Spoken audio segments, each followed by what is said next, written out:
Well, Bournemouth Beach on what is the hottest day of the year, and behind me a game that played with all our children growing up. It's called Fighting the Tide. Building a sandcastle, biggest sandcastle that can withstand the tide. Last one to collapse wins the tournament. Great game to play for your kids this summer.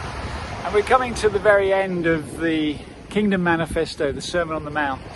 And Jesus finishes with what is often being thought of as just a children's story, the wise and foolish builders, but it is the conclusion, the drawing together of all the threads that Jesus says about how we are to live the wise, flourishing life.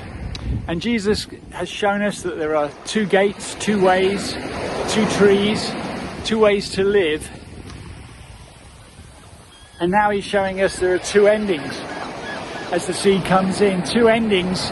One life ends with everything being lost, and the other with a life that endures.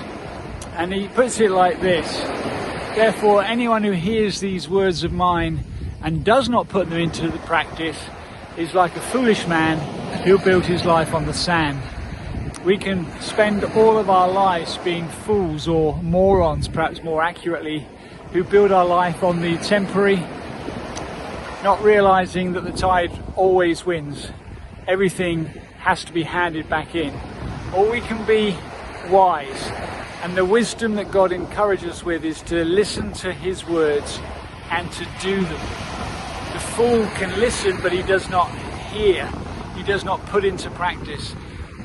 I want to encourage you today, my friends, to not build a life on the sand, but to build your life on the Word of God and everything that comes from the Word of God.